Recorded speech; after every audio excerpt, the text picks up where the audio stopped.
Nothing Worthwhile, the recognized symbol of excellence in crappy podcasting. I'm Evan Moody. And I'm Andrew Gruthius. And you're listening to Nothing Worthwhile with Moody and Groo. Oh, yeah. If Johnny and I can actually work together and we win, Cobra Kai will be out of business. We gotta take things to the next level. Eagles do not respond. They swoop down and take whatever they want. First, you gotta learn how to fly. Come on, we're gonna get sued here. Sue me for what? Tighten that cord. Our enemies are working together. They are combining their styles to beat us. Go, LaRusso, go! But there is only one way.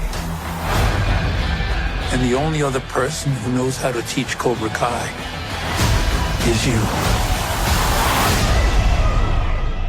Now we're talking. You missed this, don't you?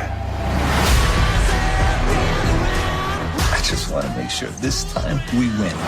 To beat the enemy, show me wax on, wax off. It helps to know the enemy's playbook. Balance is crucial. Man can't stand. He can't fight. Daniel LaRusso.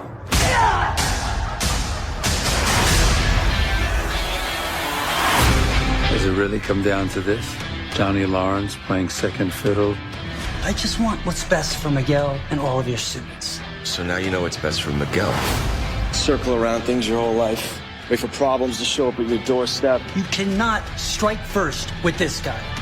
You just don't want to admit there's always been a little Cobra Kai in you. Everybody thinks their way is the only way. You, my dad, Cobra Kai. The truth is, it doesn't matter which way you fight as long as it works. No fighting until the tournament. We'll settle this on the mat. It's time to step into the future. This proposal will revolutionize the tournament. By a show of hands. God help us all. Welcome to the 51st annual All Valley Under 18 Karate Tournament.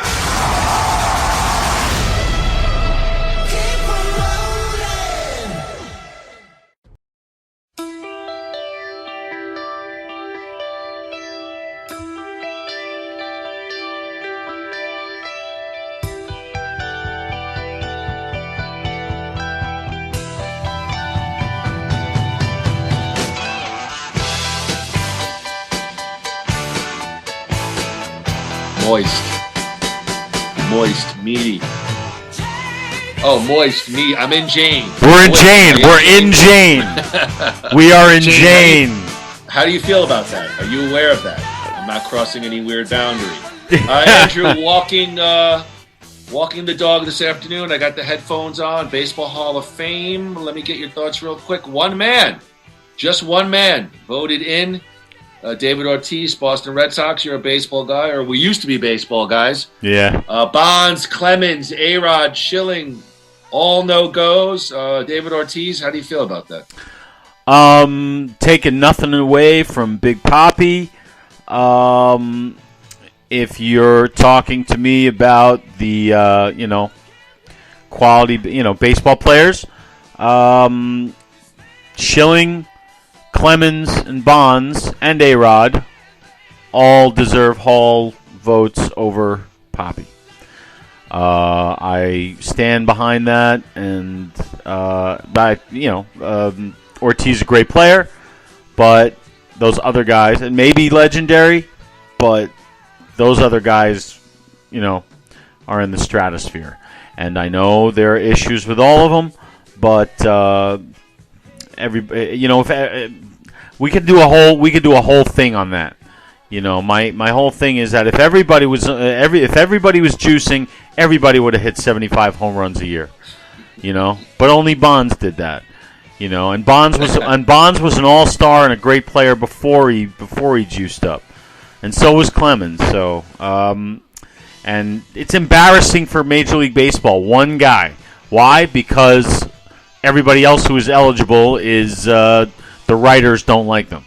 You know. Yeah. So it's a little embarrassing, but but at the same time, I would put Ortiz in with all of those other guys. Sure. Absolutely. So no disrespect to him. Congratulations to him. And but you know. It's kind of a bummer. One person. It's like one WWE Hall of Famer. Well, you know, nobody would go to the show. You know, unless it was I don't know, The Rock, Undertaker. I don't know. All right, but anyway, we're hitting dead air here. So let me jump in. Actually, I agree with you. Very sanctimonious on baseball's part. They profited mightily off of many of these guys, the home run chases, the dominant baseball, and for them. For a bunch of pencil neck geeks, sorry, got to call it the way I see it.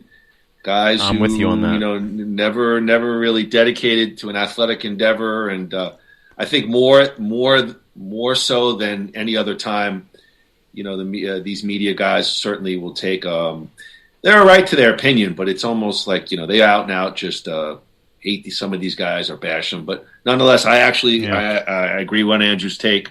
You know, if you're going to let them in, let them all in. It's the Hall of Fame, not the Hall of Nice. And I think some of those guys, they're done. I think Bonds and Clemens, hit their 5 years. Bonds and Clemens are in their, and Schilling are in their 10th year. So now they're done. But those guys can always get voted in by the Veterans Committee. And I think that'll happen at some point. You know, but the writers, like you said, just you know, yes, they know all.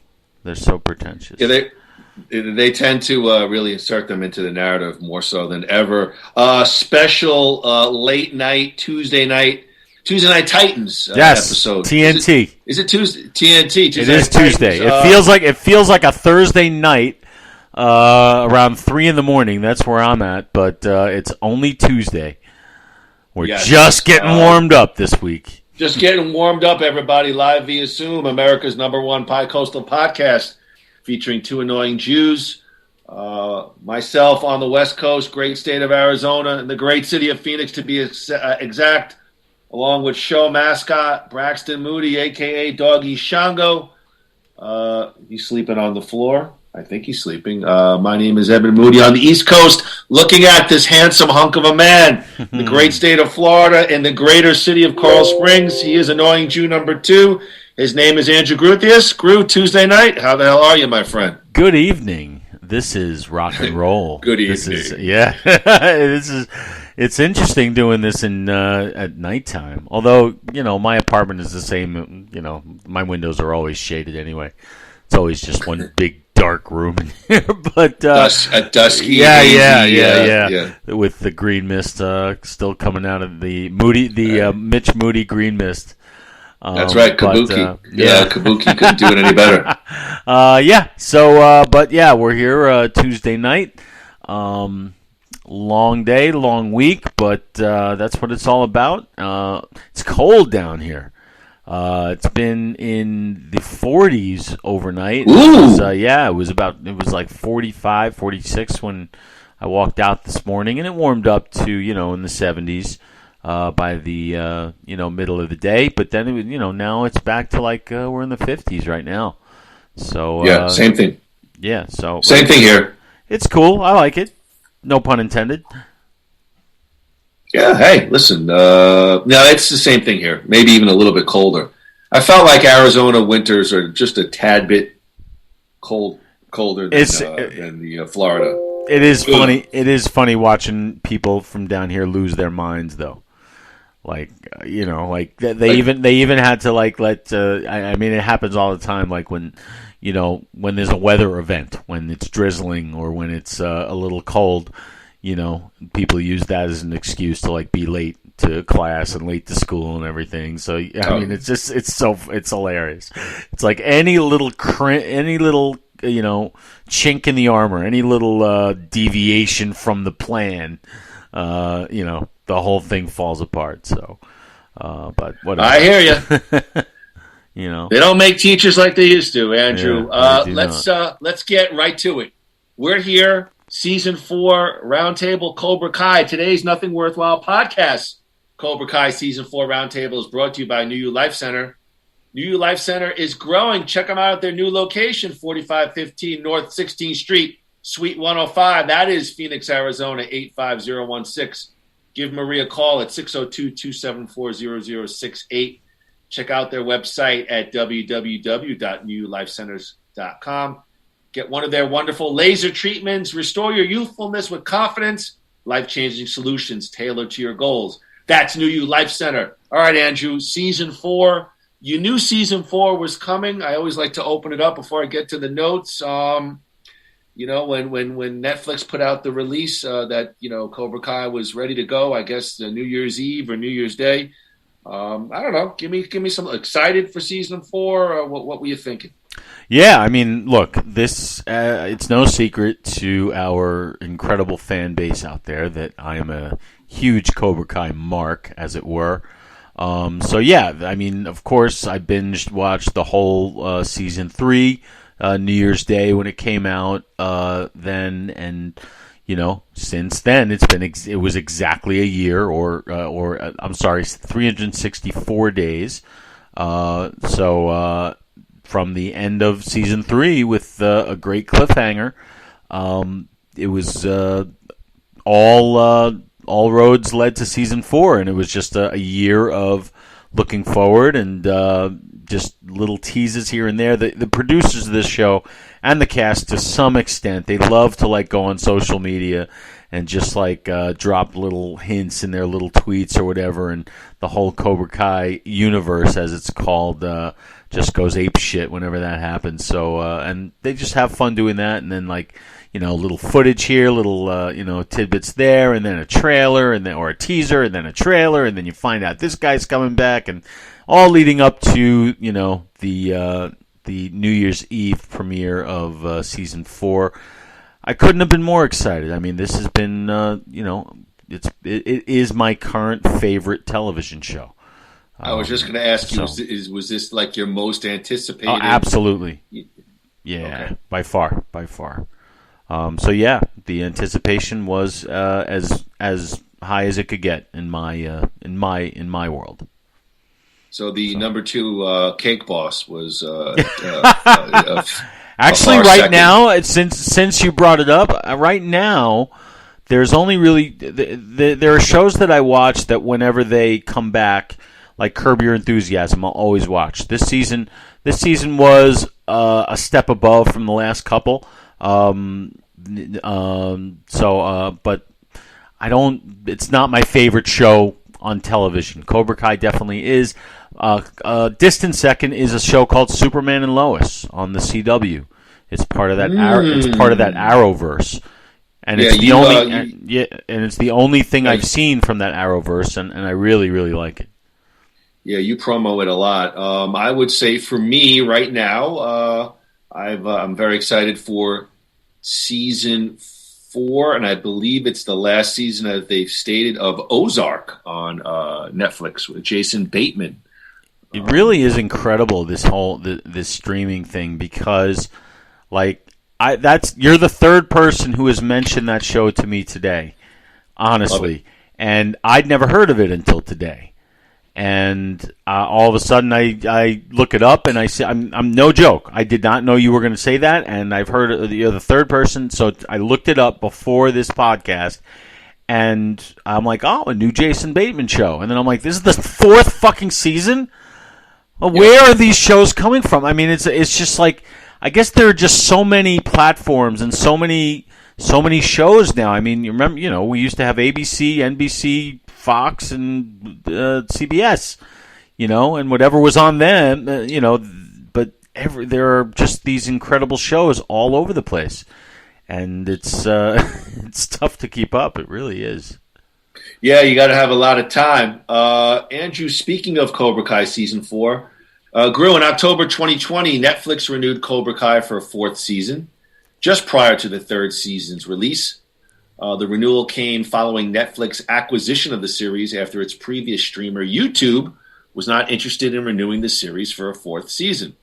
As Andrew mentioned, all of the writers and producers returned: Josh Held, John Hurwitz, Hayden Schlossberg. Again, in production with Counterbalance Entertainment, which is Will Smith, James Lasseter, and Caleb Pinkett. They returned as executive producers. Who, Pinkett? I think that's Jada Pinkett's brother or cousin, Caleb Pinkett. We talked about him. They were involved with that Next Karate Kid project. I think that's how they got in on the whole Karate Kid deal. Oh, I know that. I just didn't know there was a Caleb Pinkett. Yes. Yes, you might have not known every little thing about the Cobra Kai universe. Well, they love to tell us everything about their whole family, so I'm surprised they have this secret brother-in-law somewhere. Yes. Red pill, blue pill. On October 27th, 2021, prior to the fourth season, obviously the release, Netflix already renewed the season for a fifth season. Grew in terms of music, Def Leppard's song "Rock of Ages" was used in the promotional trailer for the fourth season of Cobra Kai. "Moment of Truth," a song performed by Survivor, written by Bill Conti, Dennis Lambert, and Peter Beckett for the original film, was performed during the season by Carrie Underwood. Executive producer Josh Held stated that Carrie Underwood was a huge fan of the series, and her appearance was kept secret until the performance was filmed, causing an authentic reaction from the extras on the set. Other featured music from the series included songs from Poison, Rat, Journey, Foreigner, REO Speedwagon, as well as Motley Crue's Girls, Girls, Girls. Groo, I'll throw it to you. Any thoughts or comments on how Cobra Kai integrates music into this television series? Yeah, sure. I mean, look, these guys obviously had me in mind when they decided to make this. Make this show. There's literally no other explanation. Right in that 80s, 90s exactly. wheelhouse. Just like, but you can tell that they do everything so meticulously, and they do it as fans. Like they know what they want to see. It's got nothing. Their writing has nothing to do with like anything snobbish, like integrity or this or that. It's all about like what would make us go like, holy shit, this is amazing and I love this. And so they're like making it for people of their generation, and they're our generation. These guys are a little bit younger than I am. They're in like their early 40s or maybe almost mid 40s, but they like the same stuff. They're Jersey Jews. They are, and and they also did they did the Harold and Kumar franchise, I believe, and they also did one of the American Pie movies. The last one, I think, American Pie Reunion, which actually is really good, but. They just do it. They do it for their audience, and the biggest surprise is how broad their audience has become. Like kids love this show. Like everybody in my school, they talk about it all the time, and it's like and they don't know who Def Leppard is, but they love this. But they love the show. There's no pandering to them with hip hop type stuff or stuff that movies seem to have to use just to like bring in an audience. They're choosing music and the type of score as well, but also their musical choices. Because that's to them that's what tells their story, and they do it with just so much passion for the franchise. So. That's the best way to do it. They really maybe an 11th grader will become a Def Leppard fan because of Cobra Kai. Hey, if they ask who it is, it's my job as an educator to let them know. That's right. Not just who it is, but who they are and what their influences were, and maybe integrate that into its history. It's it's world history. Kids, sit down. Let me tell you a story about a one-armed drummer. Oh my God! Named Rick Allen. Unbelievable. Have you ever heard of a band called Rat? Right. Groo, in terms of the cast for season 4, I mean, again, very, very expansive cast. Let me go through a couple of names. I'm not going to go through everybody, but again, Ralph Macchio, William Zabka return as Daniel and Johnny, Courtney Hengler as Amanda LaRusso, Zolo Marijuana as Miguel Diaz, Tanner Buchanan, Robbie is back, Mary Musser as Samantha LaRusso, Jacob Bertrand as Eli Hawk Moskowitz is back, Peyton List as Tori Nichols, Thomas Ian Griffin, Terry Silver, Martin Cove as John Kreese, a new character, Kenny Payne, played by Dallas Dupree Young, and of course, Paul Walter Hauser as Stingray. Groo, looking at my notes, another round for the stellar cast. Any thoughts as to the casting of Season 4 of Cobra Kai? Yes, great. These guys they have a great ensemble, and they've done a terrific job throughout the entire thing. I can't see, like, of the main cast, you've got Ralph Macchio, William Zabka, Jolo Madruena, who's Miguel, and Tanner Buchanan, who is Robbie, and Mary Mauser, who's Samantha. You care about everybody equally. They've somehow, in my opinion, they've made us, this show would not be the same without any one of these people. Which, as someone who is stuck in the past, like I am, for him to say that is, that's no small thing.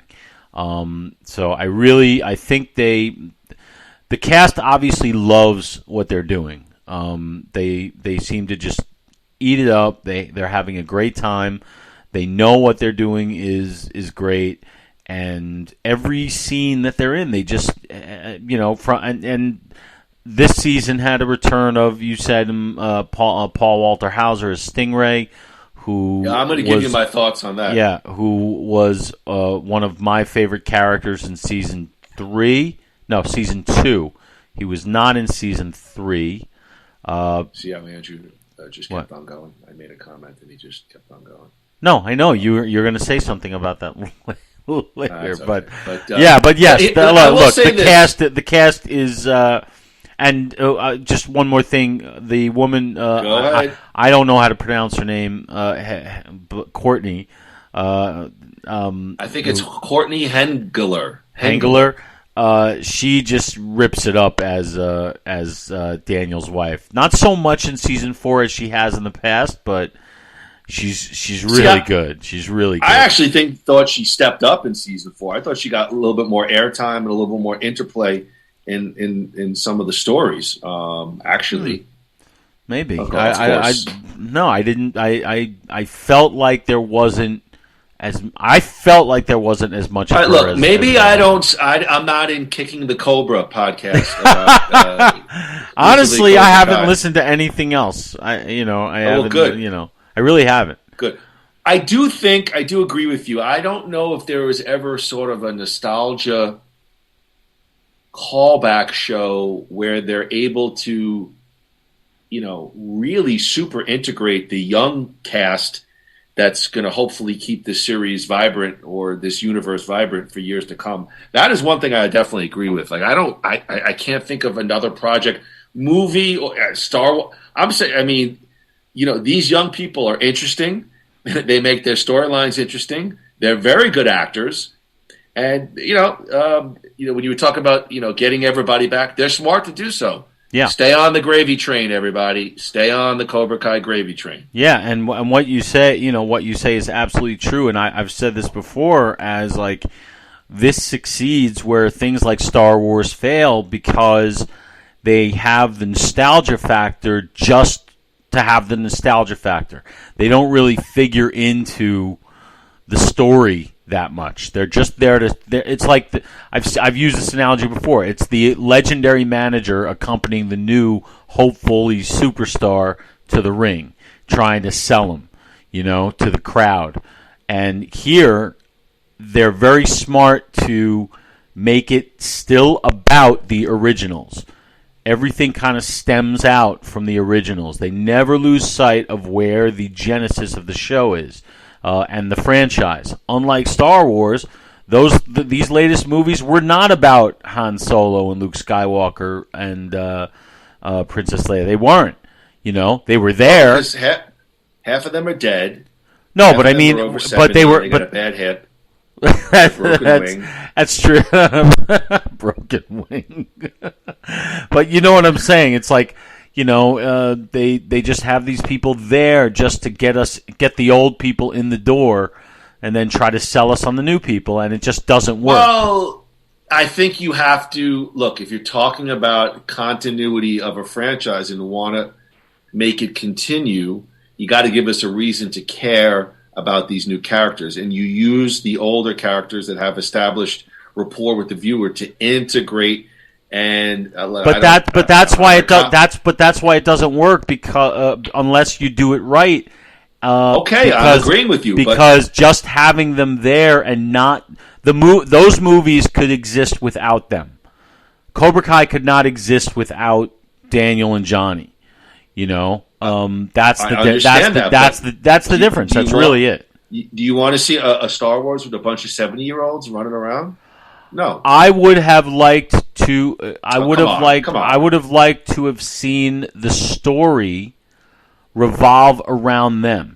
Okay, the story of Cobra Kai revolves around Johnny and Daniel, and that's what makes their literal and figurative offspring interesting. The fact that it's still about them, that makes us automatically care about these people.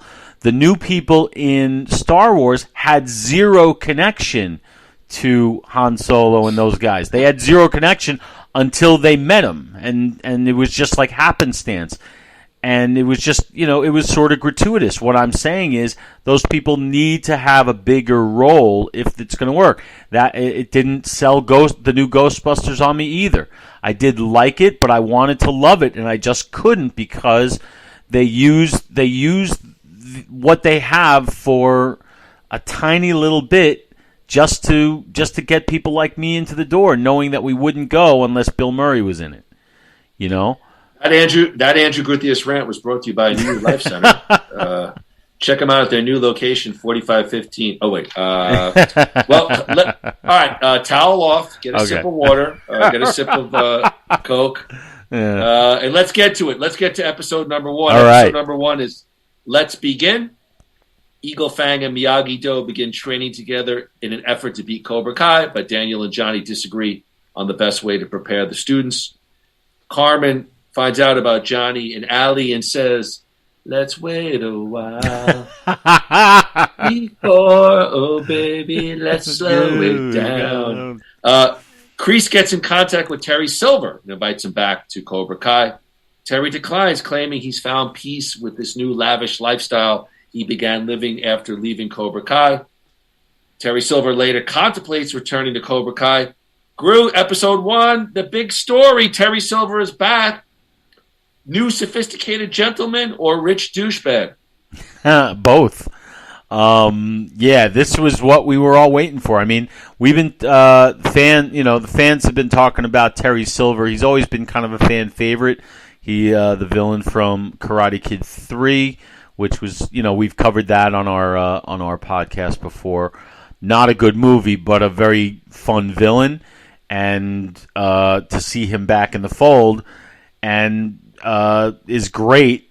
Just seeing him, and this episode sets it up like we honestly have no idea. What did you think of the setup? What did you think? Great setup. A little too much of a reveal. I love the setup. In what way? I wasn't the end of this episode when his girlfriend sends him to get the wine, and he goes down to the cellar, and then the episode ends with him doing like one of his kick, like "Asai," and he kicks the glass. Was that the end? I believe so. So I would have saved that for maybe the beginning of episode 2, like I didn't want to see him go back so fast. I wanted to believe that he really, really was not, going to go. Okay, so obviously they're inferring that somehow Terry Silver is struggling with, he sees Kreese. I actually thought it was a great setup. And I'm a guy that's criticized Cobra Kai, but that felt really real to me. Like Terry Silver kind of looks like a rich California douchebag. Like he was always, well, first of all, in Karate Kid Part 3, he's a wealthy businessman. So I don't remember if in episode 1, but we sort of get the story that he was rich, lost it all, made his fortune back again, and is now sort of into this inner peaceful, West Coast lifestyle in California. Well, I don't think he lost everything. I think he fell off the map a little bit. No. I'm telling you what I think. God damn it! No, I'm telling you what I think. I don't know. They don't tell us. So I believe he does. Okay, well, maybe I'm wrong, but I think at some point he talks to Kreese and he lost everything, kind of gets it back, and nonetheless, when you're looking at Terry Silver, kicking the Cobra. Looking at Terry Silver, I just felt like it felt kind of real. Like I could see Terry Silver, to me too, with the sandals in the house overlooking the water with the young Hachi girlfriend, and that kind of felt real. But I love that scene. I love that scene when Kreese shows up at that little party. By the way, well, Kreese is basically calling him out and saying, you could live that life, but you're always going to be about this. Yeah. As I said, it's a great setup. I just feel like the reveal of his inner demon coming back might have been just a tad too soon. Okay. But it's still a great scene. Maybe just a little misplaced, but it's still a fantastic setup. I can't you know what I mean? As to quote my wrestling shirt, it felt real to me. Yeah, no, it's still real to me, damn it. It did. Yeah. All right, let's go to episode 2, Andrew. First learn Stan, Kenny Payne. We get introduced to Kenny Payne, a new student at the school, I believe at the middle school, preparing for his first day of school by himself and gets bullied by the other students, including Anthony LaRusso. Daniel and Johnny agree to take a day of training for each other to better understand the other style of teaching. Amanda visits Tori at work in an effort to protect Sam, and inadvertently gets her fired. Kenny gets tricked into an evening of cosplaying, causing him to get into a fight with them, but Kenny runs away. Kenny needs some help from the bullies, visits older brother Sean in the juvie lockup, who points him towards Robbie. Andrew, thoughts on Kenny? Is he the most interesting new character Cobra Kai has introduced in a while, or a childish middle schooler who needs a good smack in the head? I was going to say worse, but I feel myself for the podcast. I wouldn't say he's the best new character in a while. I think he could. I think that's Brian. When Meg starts crying, he goes, yeah. Nobody likes me. I want to kill myself. Shut up, Meg. All right, let me hear your thoughts on Kenny. Maybe I love the story there. I think I might. I hate to say it because it sounds kind of douchey. I might have a problem with the actor. He's not selling it for me. Really? He's not selling me on. He's not selling me on the. How the hell do I say this? What you described. He's not selling me on the future juvie guy thing, because that's where his brother is, and his brother did a good job last year. Like he's only in this episode. I think he's only in this episode this season, but he did a very good job in last season. He and Robbie were always fighting in the juvie hall. That kid was good. This kid, I think maybe he's a little too young. Because the interesting part of this whole thing is the bully to me, Anthony. Understood. So in this dynamic, like if you look at a Daniel and Johnny dynamic, they both kind of hover in an equal area. They each have you rooting for them, each having you root for the other at times. Here, it's not as balanced, and you care more about Anthony than you do about Kenny right now. Heck no. That's my because we've seen Anthony before, and we've always said that he's been kind of like kicked off to the side. He's been a non-factor up to this point. Right. I'll say that. Yeah, but been if anything, he's been a little bit of a comic sidekick. That's about as much. Right. As so I like where I'm more interested in where they're taking him, because he has been, away or off to the side. So he's part of this family too, and it's just for right now. I'm more interested in that side of it. The kid who plays Kenny, I think, has to mature a little bit. I think that's he's. It just didn't. It's the only thing that did not ring 100% true to me, really. Yeah, a great critical analysis. You have to mature. Well, that's not a thing.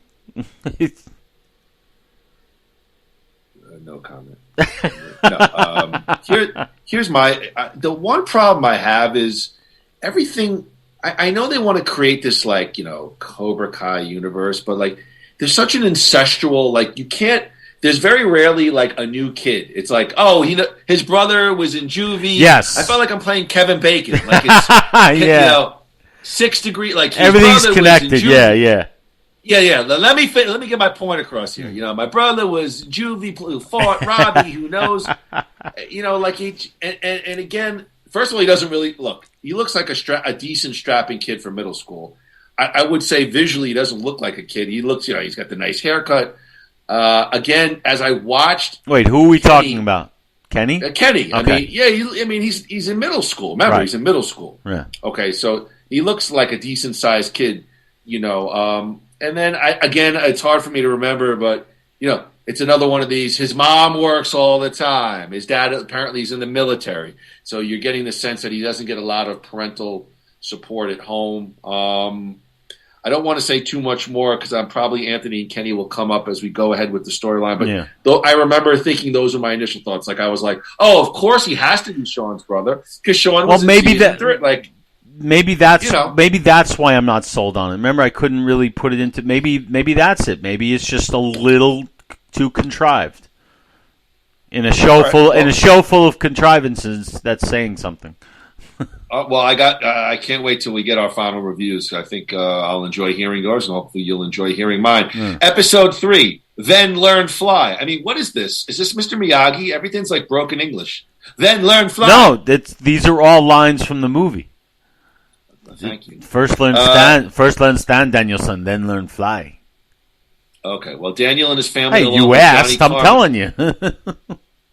Daniel and his family, along with Johnny, Carmen, and Miguel, have dinner together where they discuss Sam and Miguel's future.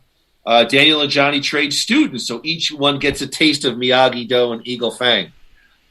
Terry Silver visits Kreese and blames him for disturbing his peace of mind. Robbie agrees to teach Kenny some karate. Johnny wants Carmen now, and she agrees.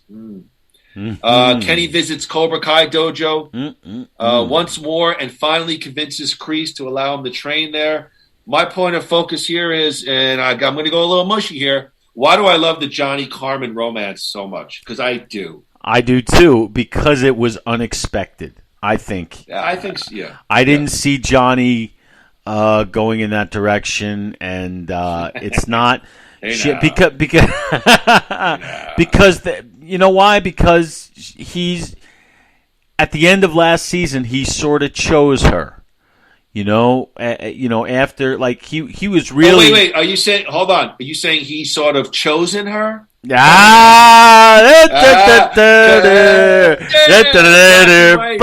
and white for everyone to see for me. I got the you're the meaning in my life. But he even though he wasn't getting back together with Allie at the end of last season, he was still making kind of goo-goo eyes to her. But in the end, he realized he was into Carmen, and he went back and he was like, "All right, I'm ready." And the audience kind of cheered when that happened because that's been teased and it's rumored. Not rumored. It's just been building. So it's great that they've gone there, and it's another interesting relationship to for the show to explore. Yeah. Vanessa Rubio as Carmen Diaz. If you've ever seen Vanessa Rubio on Instagram, it's going to be building. All right, it's going to be building. Are you serious? Read between the lines, Andrew. Yeah, she's a beautiful woman. No, I know that. I didn't know she had an OnlyFans. I mean, an Instagram. I can't disagree with anything you said. I love love. No, I don't love love, but I do love I do sort of love fish out of water romances. Yes. Like, I mean, let's be honest. The first season, he's kind of a loser. White guy, can't hold on to a job.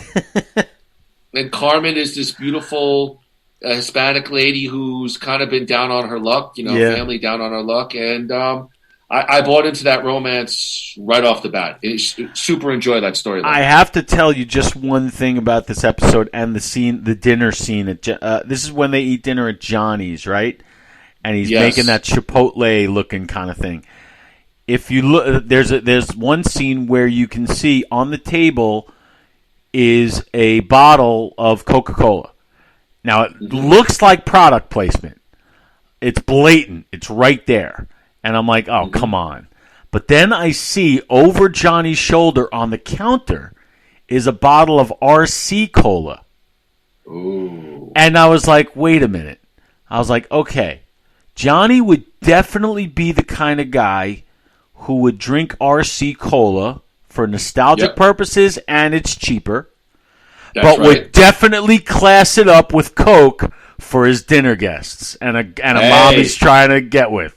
And I was like, you know what? That is fucking genius writing right there. You know what I'm saying? Well, nothing for my lady. Coke is nothing but the best. I remember just putting that whole thing together. I was like, oh my God, I need a life. You know what I always say? Real tomato ketchup. Nothing but the best. That's right. Episode 4 is Bicephaly. Johnny gets frustrated as Daniel and Miguel begin to grow closer. Kreese introduces his students to Terry Silver. He's the new sensei. Carmen wants to tell everyone about her new relationship with Johnny. Tori begins her newest career as a children's entertainer. Terry Silver inspires Robbie. There's confrontations aplenty as Cobra Kai, Miyagi-Do, and Eagle Fang students all throw down at the drive-in theater. And Terry Silver and Kreese confront Daniel and Johnny at the Miyagi-Do dojo. Yet, what I'm thinking about is, did you think Tori was working at a strip club when they showed her all dressed up rather than a children's entertainment venue? I'm serious. Absolutely, really of course. At a strip club. Where the hell else would she be going? Come on. Well, I mean, I guess that was my main point. It's kind of a joke, but I mean, you do have the confrontation at the drive-in. You do have Silver and Kreese confronting Daniel and Johnny. Love that. Okay, so just give me your thoughts on episode 4 and anything else by Bicephaly. Yeah, I mean, that was I love all of it. Like, I love where they're going with Tori, because she was someone I hadn't really warmed up to until this season. You gotta love my friend's comments because it's so personal. It's like I haven't warmed up. Yeah, I haven't. And it's all about me. You know that. May I make one point? And please. Hear what you think? I felt like season 4 didn't really kick off until this episode. Like, I was not bored with episodes 1, 2, and 3, but I was like, all right, okay. I actually, me, I'm looking for anything to kind of pick, and I'm like, season 1, 2, and 3, they're okay. Then season 4, I was like, oh, my ears pricked up. Like, I started getting into it a little bit more. I felt like it didn't really kick off until this episode. Yes, and the reason is, I think, and this is not the only season I feel that way. I think, with the exception of season 1, I think all the other seasons either take 2 or 3 episodes to get going, because I think it's written and filmed like a movie. And it's really meant to be binged. Like, it's like, this is like, they call this show so bingeable, and like I can't not watch the next episode after what So I think that's why it's like the first act is like sort of setting things up, and then the second act is like go, and that's how a movie is. Movies, if I may interject, are not always filmed in chronological. Do you think that Cobra Kai films as the natural storyline progresses, or they may cut it up scene to scene based on I think it's always done that way. Movies too. Movies it's always in the editing room. It's always filmed differently. But I think, and I've in what I've heard from the writers and all that, like in interviews and stuff, it's looked upon, and it has the feel of a 5.5 hour movie. Like it really does. It just flows. Each episode just flows right into the next. So you're never really left hanging. So I do agree with you that it does take a couple of episodes for the big MacGuffin, if you will, to get going. I like that, MacGuffin. Yeah. Yeah, I think it does flow because what does it come in? What's the running time on most of the episodes? I mean, like 30, 35, and then I think the last episode's like 45. Yeah, it's like a nice McNugget. It's easy to digest. I'm not joking. It's easy to digest as a viewer, and it's easy to kind of move forward with it. It's not a heavy 120-minute soap opera. All right, let's get to episode 5, Match Point. This is where I really started to fine-tune my notes. Okay. Terry Silver apologizes. Kreese tells Johnny to stop playing second fiddle. Fight moratorium between the three dojos. Daniel remembers Terry Silver. The first to 3-point wins. Hawk's Mohawk gone. The dream fight ends in a tie. So Andrew, was it just me, and this is how I'm calling it, how I see it, did the Johnny Daniel fight seem kind of small? I felt like the anticipation for the fight and the delivery. I mean, you're talking about Johnny and Daniel all these years later. Hulk Hogan, Ric Flair, whatever you want to call it. And I watched it and I was like, oh. Interesting. I didn't see it that way. Excuse me. Whoa. I didn't see it that way at all. I saw it as because they've went at it. They've gone at it before in the series. True. This was just the build up to it was the fun part, and the fight actually ended the way I would have wanted it to. I really enjoyed it. It was more comical, which is what it should have been, in my opinion. And this episode, I just have to say, I said it when I saw it, it might be my favorite episode of the series so far. When I saw this episode with the Johnny's training and all the stuff that was going on there and everything, how everything was sort of weaving together, it was so much fucking fun. I was like, this episode is just awesome. And so I looked at it a little bit differently than you. Yeah, I got to give a respectful disagree on that one. I don't know. I just now I definitely hear you about the comedy element because look, in reality, you got two guys in their late 40s or early 50s. 60. They're like they're pushing 60. Hey, all right. Hey, well, Evan, 60 is no 50. You should appreciate this when I'm telling you. Okay, there's a big difference, my friend. I'm agreeing. Like these two guys are strapping it on way late in their careers. I don't know. I just I hear what you're saying. They've scrapped before, but this was like the first time they're stepping, quote unquote, into the octagon, and they're fighting points and organized kind of deal. I don't know. It felt small to me. It didn't. I didn't have the anticipation. Like 30 years later, these guys are getting into it. And then, yeah, I don't think that's why they didn't build it up like that. And it's like. So are you saying you think they should have? Are you saying you would have liked? No. Wait. Let me ask you a question because there might be something to it. Are you saying that you think you would have liked it better if they made a bigger deal about it, not just the fight itself, but if they built it up more seriously with more like maybe devote a whole episode to it, something like that?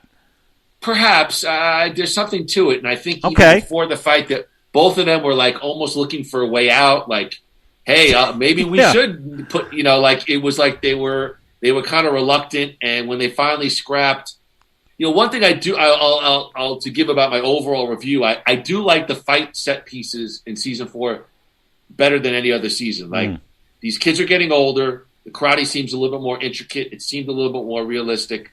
I did like the set pieces in terms of the fighting, so to speak. Agreed. I don't know. I just felt like that end confrontation didn't really deliver. What about the symbolism for Hawk's mohawk? Anything you want to comment about Hawk losing? Well, it was sort of Hawk coming full circle. He's getting bullied again, like he did in the beginning, and it serves him well because he. Finally does his complete face turn. I'm reminded of that heartbreaking Piper's Pit segment when they shaved the head of the Haiti kid, and I knew it. I knew you. But no, this was it was a cool way to sort of complete the face turn for Hawk, and I liked it a lot. I mean, he went all the way. He didn't stop off at Eagle Fang. He went all the way to Miyagi-Do and stayed there, which was surprising also.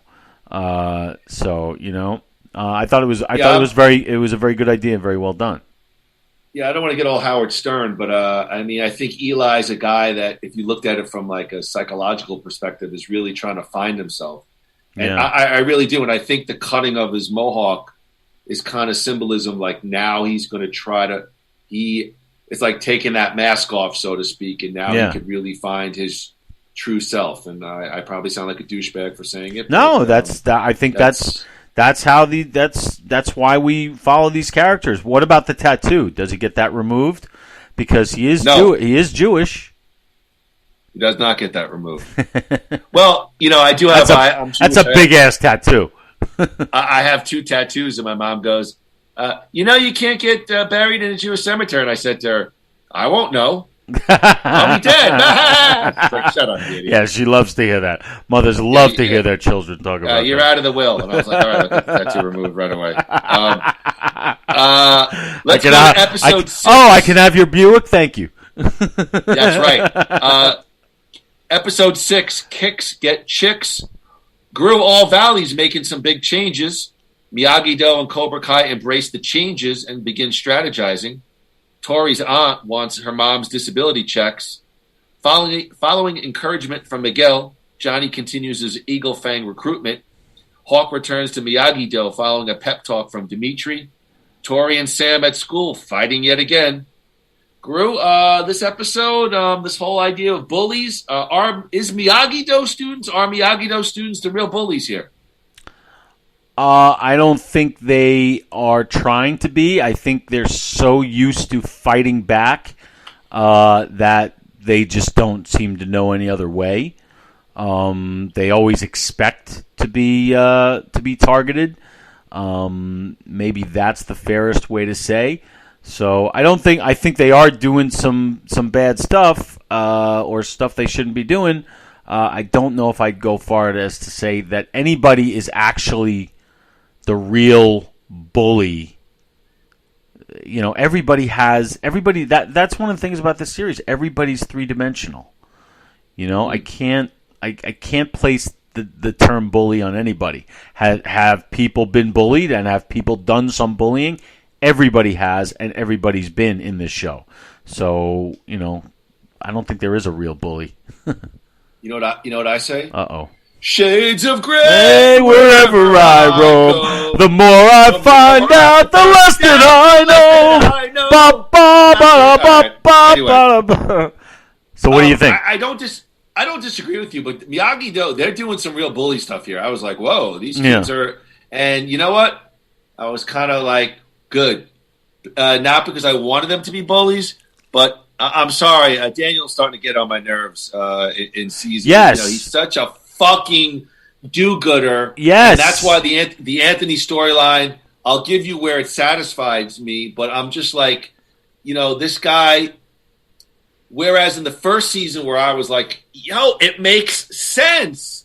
He's the top flight guy and he's a pillar of the community. And maybe I didn't mind it then because it was new. But by season 4, he's always the one to dispel criticism and advice and live this very straight line. And I don't know. I'm a guy. I couldn't agree with you more. I could not agree with you more. And I hope that they're going the way I think they're going with it. Oh, what do you want? A Darth Vader turn now? No. I mean, follow me here. Let me. All right. Don't. Save it. Okay, go ahead. Go ahead. I hope that it's, I know that they already filmed season 5, and I think they aim to do at least 6. I'm hoping at some point I think Daniel is trying to be Mr. Miyagi, and he's not. And I want him to have to face that at some point and be like, listen, there's only one fucking Miyagi, and it ain't you. All right? Not a fucking car salesman from the valley. All right? And I want somebody to really put him in his place in that respect. It'll probably have to be like his wife, because he hasn't really been called out for that kind of hypocrisy, because he is a punk, and he always was. And that's what I love about him, because he is a punk, Yeah, I mean, I'm always happy because Andrew and I did not speak at all, and we watch Cobra Kai. We watch it differently, but I mean, yeah, I'm just like, he's constantly pulling the kids aside and dispensing advice and living this very Teflon life. And here in season 4, you start to see some cracks, as Andrew, some chinks in the armor. You start to see some cracks, and I kind of enjoyed it. Now, all right. So you don't think they're narrative cracks. You think it's character cracks, and that's a good thing. Oh yeah. Okay, all right. No, that's where we agree on that. I'll give you where I think there's narrative cracks. Okay. But Miyagi-Do, they felt like the real bullies, and I didn't like that. But in a sense, I was like, I hope they get their comeuppance, and maybe Daniel does too. But we'll see as we move on to episode 7, Minefields. More locker room hijinks from Anthony LaRusso. Miguel suspects Johnny and Mom got something going on. Daniel finds a Cobra Kai hoodie. Carmen and Johnny finally come clean to Miguel. Johnny introduces Eagle Fang's newest student, Devin Lee. Anthony takes shortcuts in his training. Is Johnny treating Miguel differently? Anthony finally gets suspended. Sam wants the best of both worlds, and honey, I know what it's worth. Miyagi-Do and Eagle Fang. Tensions rise between Kreese and Terry. So Groo, up to this point, here's my question to you. Are you more interested in the Kenny-Anthony storyline or the smoldering, simmering tensions between Kreese and Terry Silver at this point in episode 7? Andrew, please go. Is it just between those two? Because I was just going to say, there's a ton of stuff going on in this episode. The answer to your question is, I'm more interested in Silver and Terry. Silver and Kreese. It's late. Silver and Kreese. Definitely more interested in that for, just because that is what it is. But of course, I don't know why I even asked you that question. Yeah. It's the dumbest question in the history of mystery. But I'm still loving the Anthony Kenny thing because I think that mirrors a lot of what's going on in this show. There's stakes everywhere. That's and that's what matters. Like this thing moves at lightning pace, and everything matters. And that like this show probably wouldn't work if the episodes were like fans love to say like, oh, I wish the episodes were longer. I don't think it would work if it as well if it was longer. I think it's just tight enough. It's like because there is so much going on, and but the answer to your question. I forgot your question. I know, I asked a dumb question. This is a guy who, he's like, I listened to this new artist, Bob Seger, yesterday. I'm like, oh, okay. First of all, I just want to say tight. I knew. I ran ran right into that one. Number two.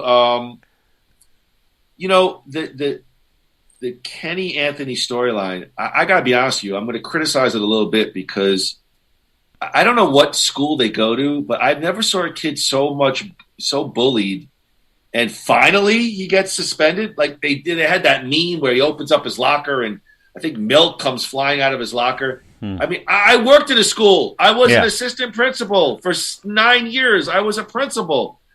There's no school worth their salt that's not going to get wise to that. And they play it out, and this poor kid gets bullied, and the poor kid, like it's I mean, at this point, I've accepted that there are going to be these major contrivances. This show is a comic book, and I love it. I'm fine with it. Like, it doesn't bother me. It is ridiculous that there's no adults around, that there's no teachers around, that there's no cops around. There are felonies left and right. That's a complaining point for a lot of people. Seriously, that's a complaining point for a lot of people in reviews that I've read and reactions I've seen. Like these kids are committing felonies, and I'm like, I get it. I don't care. Do you not want some reality? I mean, I don't know. Honestly, I'm having too much fun with it. It's like I get it at that, but the show. This is going to sound really snobbish. You'd think I was snobbish before. I think the show, the actors and the writing and all of it has earned the right to be able to move past those contrivances and not apologize for them. At this point, it's too much fun. It's too good. The characters are too three-dimensional. I can't let any contrivances get in the way. Because, all right, well, do you know what I mean? Does that make sense? I do. I do. I hear what you're saying. I don't necessarily agree with it, but I will keep my final thoughts for my final review and tell you, I think my final review will play into this specific piece. Well, that's got nothing to do with the story or anything. It's just okay. Well, then I'll just say for me as a viewer, I don't need 100% authenticity, but I mean, they're fighting in the school was so ridiculous. The mall, I mean, so, I don't know. It just, I don't mind a little bit, and maybe I don't mind a lot, but at some point we got to, we're supposed to be existing in a real universe. Yeah, I said, I understand the reaction to it. I just, at this point, I'm completely past it and immune to it. All right, well, you know what I say to that? Bullshit. Okay, let's go to episode 8. Party time. Excellent. Stingray is back, but why? Cobra Kai plans for the prom. Stingray rejected. Terry Silver is showing the love to Robbie. Tensions rise at the prom. Cobra Kai is moving to its original location. Daniel and Amanda go through a counseling session. Terry attacks Johnny, but Kreese shows him mercy. Anthony gets into further trouble, and Daniel flips. Johnny's trying to be a good dad to Robbie. But wait, it's Miguel. A drunken Terry Silver opens up a can of whoop ass on Fat Stingray. Groo, here's my discussion points. First of all, thoughts on the parenting session with Daniel and Amanda. Was that, that was when they get their asses handed to them as parents. Loved it! Oh, what a great scene! Oh, man, they should show that scene in every fucking school. I mean, that was awesome. Are the parents to blame for Anthony's piggish behavior? You're goddamn right they are. Yes! God bless America! Yes! I told you, they have neglected this fucking kid for 4 years. They're letting him, he's sitting there like he was, listen, okay, people as they age, they get out of shape, they whatever, but like he's 10 years old and he's morbidly obese. I'm sorry, at that age, and he's sitting there at the country club, everyone is swimming, he's sitting there playing fucking video games, and the parents don't give a shit. That was in season 1.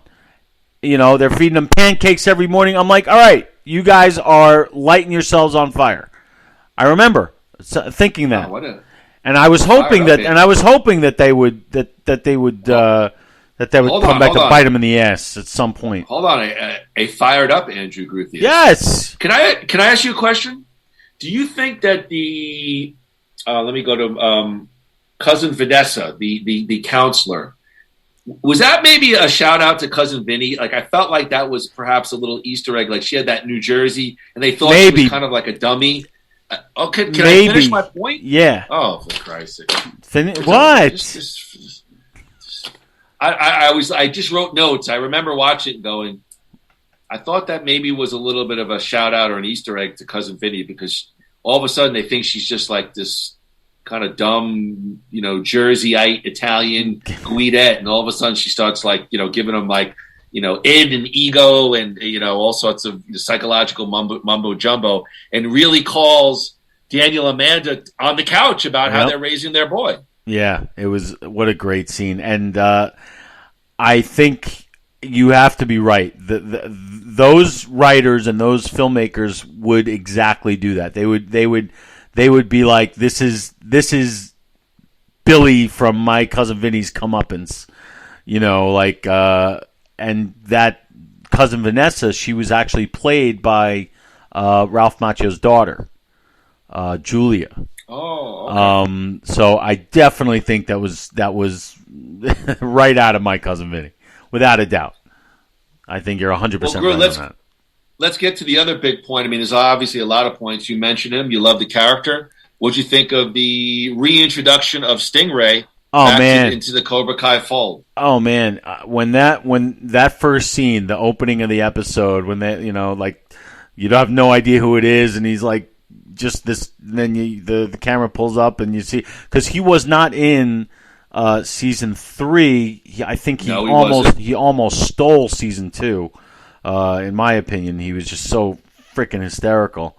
But then he had some good acting roles, so he became sort of a hot commodity as an actor. So it was great to see him back. I figured it would just be a one-off cameo, but evidently they were going to make him into a serious plot point. So I am thrilled. I was thrilled to see him, and I'm thrilled to have him back. I think he's a great character. A lot of people don't seem to like him. I don't know why. Fans, meaning. Well, I don't get it. Well, I'll say this. He's a talented guy, and I like the character. But again, I harken back to my notes. And maybe I'm missing something. Like, why? I felt like there was they just inserted him. You understand what I mean? Like, it's almost like you don't see a guy for 10 months, and then he wins the Royal Rumble. And it's like, I haven't seen this guy for a while. I don't have any feeling. I just felt like it was like insert special guest character, and maybe I missed how he got reintegrated. I know he's like house sitting, and he's was he out of jail? Or I don't think he went to jail. I think, but I see what you're saying, and maybe I was like, but why? Like, I didn't get it. I didn't get it. I just don't see it that way, but I understand, because maybe that's why a lot of people don't seem to like him, or it seemed to like the way it was done. I just loved it, maybe because I really love the character, and however they did, and I just really like where they went with it as well. Like, it would, like what you're describing, it wouldn't have worked if they just had him there, hey, Stingray, and then gone. But they made him into, because, I know you'll get to it in the other episodes, but they made him actually integral to what happens.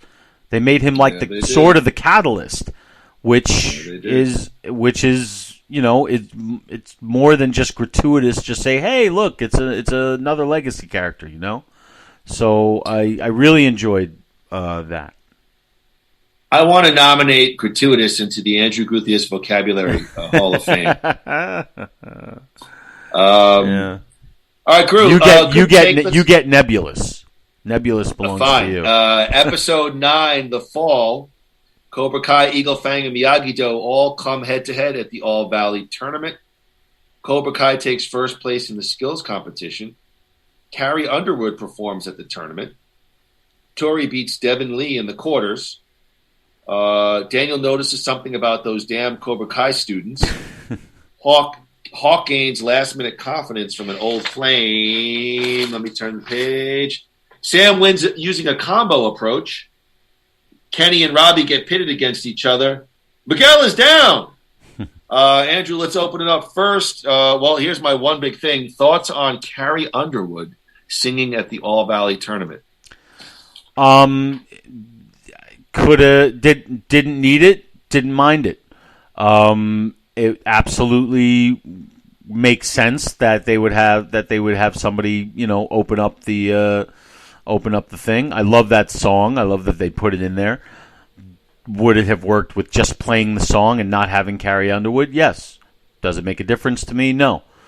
Didn't bother me at all. Liked it because I love the song, so it was cool. Definitely cool. You didn't like it? I swear to God, I was throwing popcorn at my TV. What's so? I mean, if they made her, well, you just asked me. Okay. So let me get. Okay. I mean, how dare they put Carrie Underwood on my screen in a Karate Kid? How dare you? How dare you? You just talked about the music and how it's rooted in the 80s. I mean, throw the old guy who sings "You're the best around." Nothing's in it. I don't want Carrie Underwood. I swear to you, I was like, this show jumped the shark. Carrie, how dare you put Carrie Underwood, some hipster country western on my Cobra Kai? No. Like I said, okay, whatever. On my Cobra Kai. That's something that I would expect me to say. Exactly. Because if they had Dave Matthews do it, I would have said no. Yeah, exactly. Exactly. So I don't know. Maybe because Carrie Underwood is just that. She doesn't get in the way of anything. Like if you had Bruce Springsteen on there, he'd get in the way. It wouldn't work. Okay? But maybe Carrie Underwood kind of like isn't big enough to get in the way of you're still invested in the tournament instead of like, no, fuck the tournament. I want to hear Springsteen. No one's going to say fuck the tournament. I want to hear Carrie Underwood. She doesn't. Here's the problem. What? Here's the problem. If they did Springsteen, Bruce would have came out with the E Street Band and would have said, back when I was 12, I was in a karate tournament. They played like that. And then by the time he's done with his 15-minute soliloquy, everyone's sleeping. And all right, thanks for the. We really appreciate the carrying on the joke here. All right, let's get to it. Episode 10, The Rise. Miguel is cleared to fight. Anthony apologizes, but Kenny pummels him anyway. Good. Sam and Tori advance. Miguel disappears. Hawk wins. Miyagi Fang. Terry Silver wants Tori to fight dirty, but Kreese steps in. Tori wins, but maybe with a little help from her friends. I mean Terry Silver. Mm-hmm.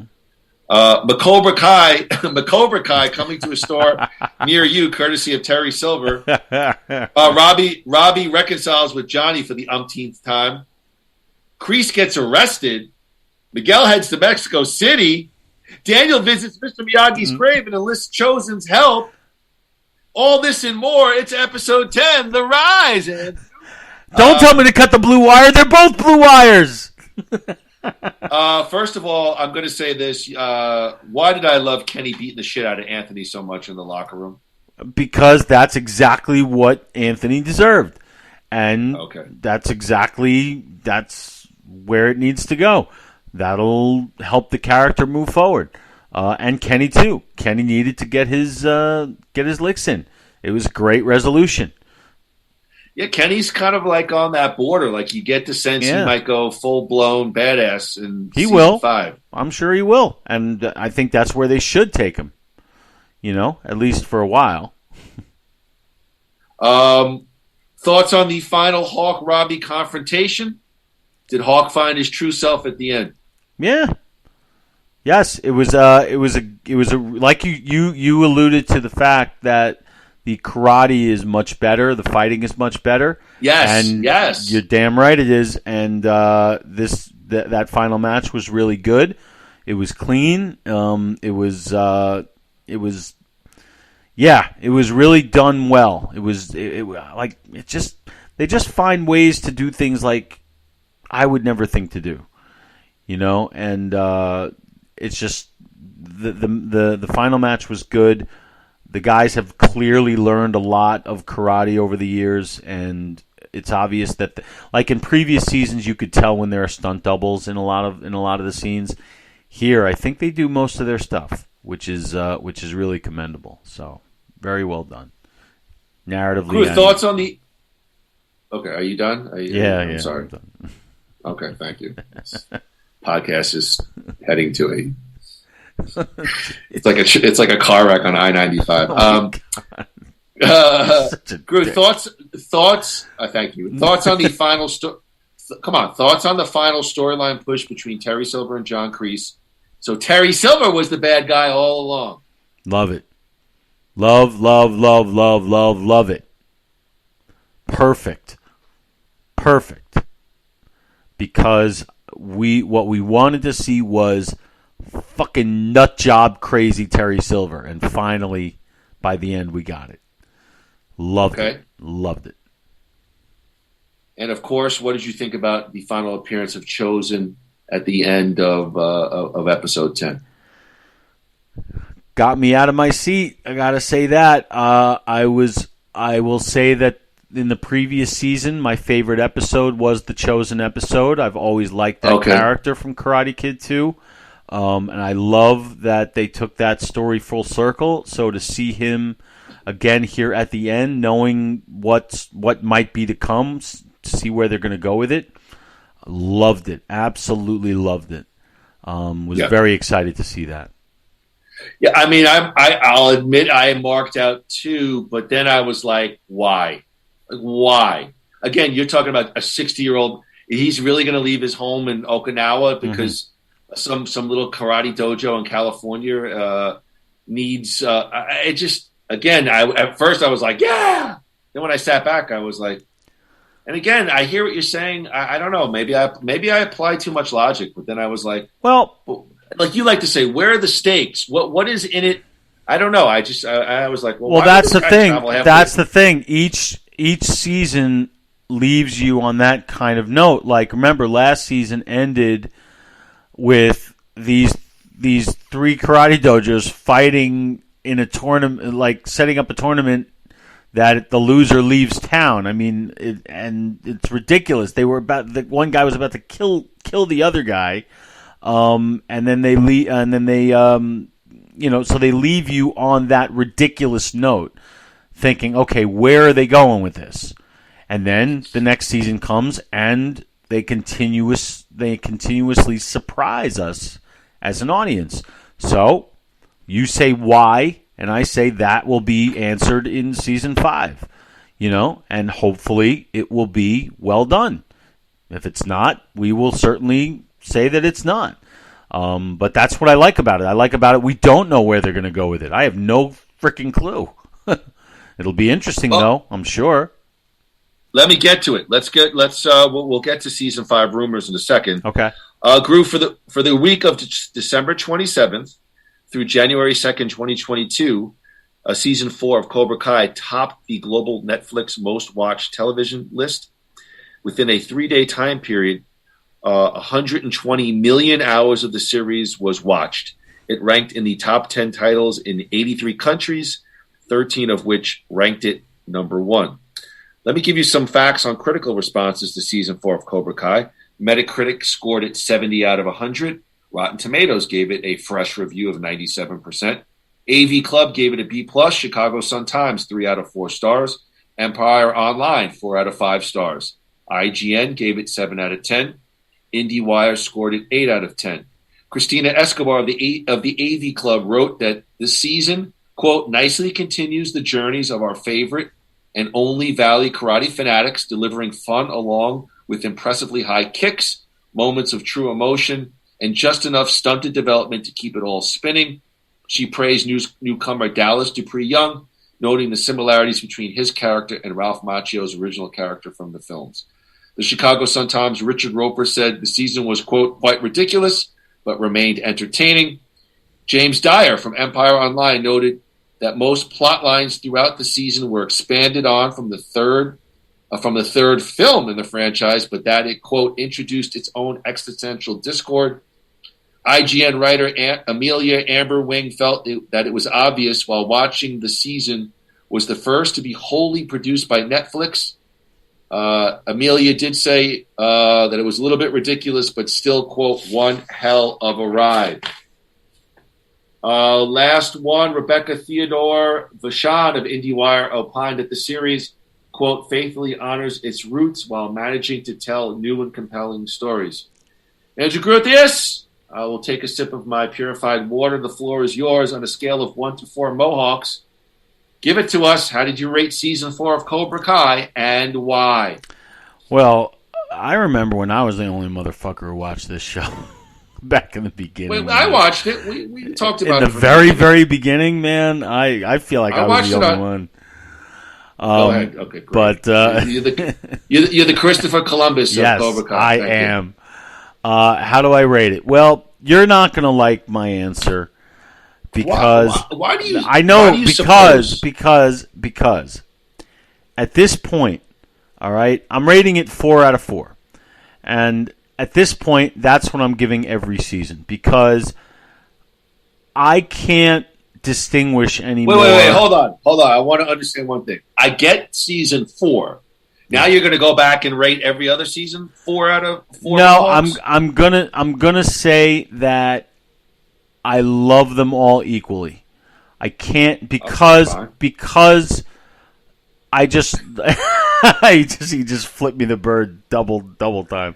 I just it's like what Billy Joel says. It's like, what he says, like, what's your favorite songs? He's like, it's like I look at them all as my kids. I love them all differently, but I love them all the same. Like, and that's kind of how I'm starting to feel about this because Cobra Kai Season 4, while yes, it had its moments of ridiculousness and its little dead spots, just like each of the other seasons, it took me in places that I didn't expect it to go.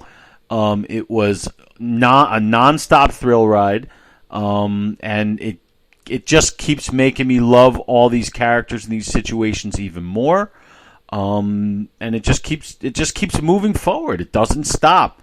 So it was at the end of the season, I was just like, again, that was just fucking awesome, and that's it. There's not much. The Richard Roper review that you read is probably the best one. Ridiculous, but great. Mm-hmm. And that's how I look at it. I just can't. There's no other way for me to look at it anymore. Unless the next season just sucks, then I'll be like, okay, they're jumping the shark. Okay. So that's my review. All right, so Andrew gave it 4 Mohawks. Now I'm going to give you the definitive nothing worthwhile review. Okay, the official. You are the official review. No. I see it a little bit differently than Andrew, but I'll be curious to hear Andrew's thoughts on my review. I always go good, bad, and then final. Good, entertaining. I'm going to say this is the season where I cared more about the kids than the adults. The kids took over than the adults. Daniel. Johnny.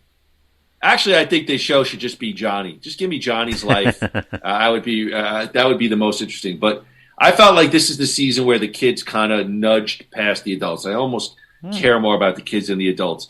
As I said before, the fights were more intricate, more authentic, and I was more entertained upon season 3, which I was not a major fan of season 3. So there's the good stuff. Bad. First of all, Carrie Underwood, that's their jump the shark moment. I don't want to see Carrie Underwood ever again on a Cobra Kai. And again, here's what I thought about this. And one of the guys on our Last of the Action Heroes thread said it perfectly. I thought about this, Andrew. It's like Big Show. Too many, he's a good guy, he's a bad guy, he's a good guy, he's a bad guy. After a while, you stop caring. I'm not saying I stopped caring, but it's like Robbie likes his dad. Now he hates his dad. Now he likes his dad again. There's so many changes that I start to kind of tune them out. And again, I told you some of my criticisms with the Daniel character. And so here's what I clarify as my final review. I give it 2 3/4 Mohawks. What I say about this is I now watch Cobra Kai differently. I watch it like a soap opera now. It's no longer to me a TV serialization. I'm watching it like it's Dallas, like it's Dynasty. And in a way, I'm a little bit sad about it because I was so down in season 1. Like, I was just mesmerized. Like, oh, this is Johnny and Daniel 30 years later. Like, it felt like so real and it felt so authentic. I agree. I was entertained by season 4. I was very much entertained. I was more entertained with season 4 than season 3. But it's gotten into this little bit of a realm, I think you've even acknowledged, a little bit of a realm of ridiculousness. And, I'm going to watch it like any other soap opera, and I'll enjoy the ridiculousness of it. But it's not the same way I watched in season 1. Season 1 was like a legit, like, put it up for an Emmy. I was the performances, how they saw the characters. And again, they have glimpses. Like I said, Terry Silver. Wow, this guy's like a wealthy, kind of douchey West Coast. Felt it. But all these little twists and turns, and I thought the thing with Stingray really at the end was really ridiculous. Like, Terry beats him up in this drunken rage to frame Kreese, and that's really like a soap opera. Now, if you remember going back to season 1, I love season 1, but if you remember to my review, check the podcast. What did I say? The end reveal of Kreese. He's not dead. He's still alive. I said that was baloney. So maybe I said, I don't know, maybe I meandered, but 2 3/4 Mohawks. It's a great soap opera, but it's lost a bit of its authenticity or quality to me. Okay. Your points are all valid. What you see as detriments, I see as positives. But one thing off of what you said about the heel turn, face turn stuff, I get it. However, what I did like about Robbie at the end here is that this reconciliation was an actual real breakthrough. Like, the best line was, he's like, I'm sick of blaming you for everything. I understand. And so that was something that you wanted. That was a subject that you wanted them to broach together 3 seasons ago. And you've been like, just fucking say it.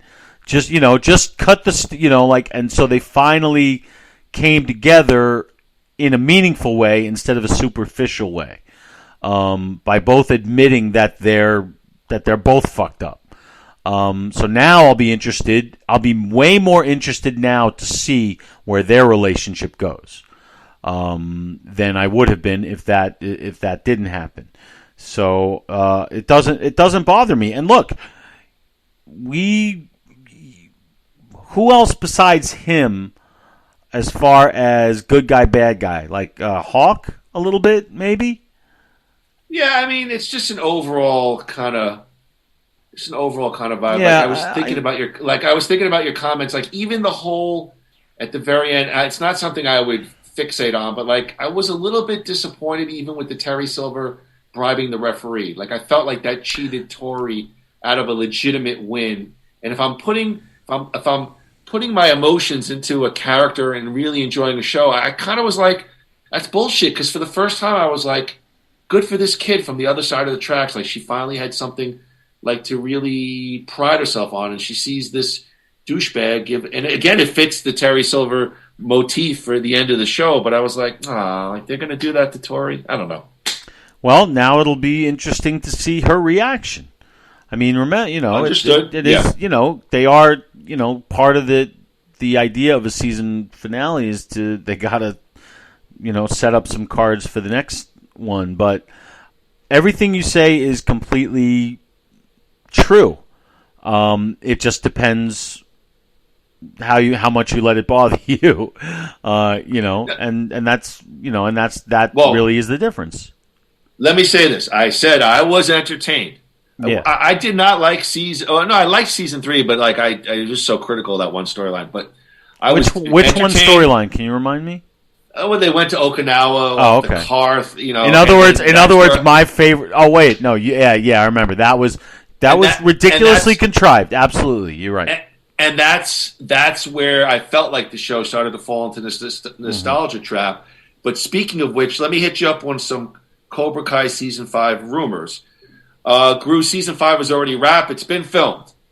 I think I got this off literally, I think Cosmo.com, but they're saying Season 5 of Cobra Kai, you'll see it late 2022 or early 2023. They talk about perhaps going to see a Karate Kid-esque road trip with Johnny and Miguel, as Miguel will head to Mexico searching for his father. In an interview with comicbook.com, Hurwitz teased that Miguel might not even return to the mat next season. Quote, "We had things that we wanted to do with other characters, and we felt that it would be a powerful move for him to make that decision. Johnny tells him to be a man, and I think Miguel's interpretation of that is not going back to the mat. It's following what is in his heart and what is important for him to explore his world. So in Season 5, you'll see that Miguel is going out there searching for his father." What do you think of that rumor? What do you think of that Miguel to Mexico storyline at the end of Season 4? Very interesting. Be interesting to see who it is. They give us some teases as to what kind of person it is. To see Johnny go after him, is it turning into Rambo 6? I'm sure we'll get some jokes about. That. Because this show always has its tongue firmly in cheek. But I think it's a great evolution for the character. Like, how many more number one, you can't. They're high school seniors. How many years are they going to stay 18? It's an under 18 tournament. No more tournaments. Okay. It doesn't have to be about. I think that the writers know that it doesn't really have to be about karate all the time. So this will be interesting. So if I can give an alternative view, again, maybe I missed something. They definitely hint at Miguel's dad, and clearly Miguel has daddy issues. But I felt like they never really, Miguel never ever said at any. Maybe I missed it where he was like, I really want to search out my dad, or I miss my dad. Maybe I missed it. No, you didn't. You didn't. But he gets on a bus, and I was like, whoa. I just was like, this. I don't know. You didn't miss anything because he never really said that. But I think what triggered this whole thing was, Johnny has been his father for the last few years. Like, he's the only real male role model he's ever had. And that scene, I think it was in episode 8, where Johnny's drunk and Miguel is putting him to bed, and he tells him he loves him, and then he says, "I love you, Robbie." Like, That's right. Yes, I referenced that. Yes. That might have triggered something in him to sort of back off. And you see over the last 2 or 3 episodes, he doesn't return to the mat at the tournament, and so that kind of gives it the little push in that direction, I think. It was a powerful scene, I'll tell you that. Hey, look, it leaves us asking questions, and that's what it's supposed to do. I'm asking questions. What's for dinner? Yeah. Oh, sorry. Groo, the article goes on to say, who's got money? That Karate Kid Part 3 villain Mike Barnes turns out to be Miguel's dad. or some type of appearance for Mike Barnes. Groo, give me odds. Mikey Barnes is back in the fold for season 5. Odds are pretty good. No way he's going to be Miguel's father. These people love to say this guy's this girl's mother and that guy's this girl's kid's father. Like it never works out. Come on, it fits. It fits Cobra Kai's incestuous. I mean, obviously there's the. All right, I hope I hope that doesn't happen. That would be all right. That would be a little too far, and they don't need to. And they don't need to. Terry Silver kind of alluded to it. You know, when Kreese was being taken away. He's like, I got some people I can call, you know, something like that. So people are saying like he was alluding to Mike Barnes, who was the guy from before. Probably, I haven't heard anything definitive, but I would say very likely you'll see him in season 5. You're probably right, because that's what Cobra Kai does. Groo, we saw a reverting back to his manic, aggressive 80s self. That's Terry Silver. He's aiming to turn the entire state of California into a Cobra Kai dojo. Season 5 will likely see Daniel, along with Frenenemy Chosen, doing everything they can to stop Silver. However, Groo, could we see the next Karate Kids, Hilary Swank, Julie Pierce, show up to put an end to all the craziness? Groo, give me odds. Hilary Swank, Julie Pierce, season 5. I'd say odds are low, and I hope not. I don't think it fits.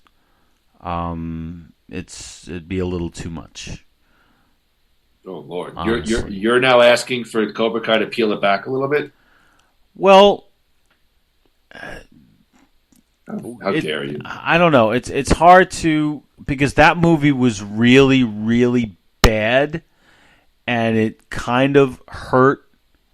You know, Karate Kid 3 was badly made, but it was a fun story.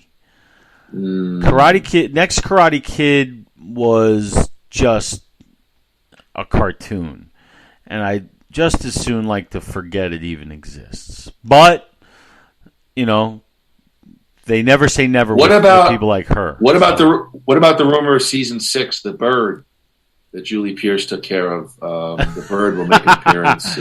I remember that Bird. And I only saw the movie. I don't even think I made it through the end of the movie. Once the monks started running around, and I mean, oh God, Jesus Christ! We got to film something like that. That would I mean, look, I imagine they'll probably bring her in for. I doubt they'll bring her in as part of something major, maybe a cameo or something. I agree. You know, and that would be okay. But if they bring her in, you know, to try to shake things up. Allie worked because Allie had history with Daniel and Johnny. Allie's got nothing to do with Miyagi. Okay, but to bring in Julie, Hilary Swank, look, that's an A-list double Oscar winner actress. You know, if you can get her, you might as well use her. But not necessary. Do me a favor, to the production team of Cobra Kai, please call Andrew Gruthius and get clearance on season 5. And, only if they show her naked. Am I allowed to say that? No. Yes. Article goes on to say, not sure about the future of Cobra Kai beyond a 5th season. Hard to tell. The trio of producers behind the series of long-teased spin-offs set in the Karate Kid world, which they've dubbed the Miyagi-verse. And number one rumor, perhaps, is an Okinawa-set origin story for Mr. Miyagi. I think that might be super interesting, Groo. You know, I agree. We talked about even Rocky with the Mickey and these kind of things. Miyagi-verse, perhaps an origin story of Mr. Miyagi. Would you be into that? I would. I would be interested, you know, because they sort of allude to that story, you know, with him and Sato and Karate Kid 2 and all that stuff, and his you know, the woman they fought over and all that. There could be something there. I would absolutely be interested in that. What about you? Sorry, what about you? Yeah, absolutely. Yeah, absolutely. Yeah, absolutely. Well, good. Yeah, absolutely. Absolutely. Julie Pierce. Absolutely. I mean, they definitely rumored it, but I agree with you. I think if you get Hilary Swank, it's like a one-off. Yeah. I think Mike Barnes would be the guy that they would integrate into more into season 5. So, all right, Groo. Season 4 Cobra Kai Roundtable. That's a wrap. You want to move on to the week that was? Yeah, why not? All right, we got Groo. plenty of stuff, don't we? Yeah, I'm probably going to skip the first two, Rick, and let's get right to the meat of it. It's, I guess, three things we're talking about this week. It's nothing worthwhile. The week that was. Oh, my God. Oh, okay. Groo, the week that was is brought to you by New Life Center. Listen to me, everybody. We all want to look good and feel our best, like Ralph Macchio with that ridiculous hairpiece. The guy's 60 and he's got such a lush, beautiful head of hair. I think that's a toupee. I'm pretty sure that's a toupee. Yeah, it's something going on. Look, I understand it's about a matter of making time and finding the right place to do it safely and effectively with its proper tools, resources, support team by your side. New You will customize their products and services to the individual to achieve the results you're striving for. Check them out at their new location, 4515 North 16th Street, Suite 105, Phoenix, Arizona. Hit them up on the web at www.newlifecenters.com or give them a call at 602-274-0068. Tell them that Moody and Groo sent you and receive a big 15% off your first service. Groo, I want to share a clip of something with you right now. Can I? Will I be able to share my screen? Please do. I'm not going to do it right yet. Let me give you a little setup here. Let me get the. Oh yeah, it's already up here. Okay.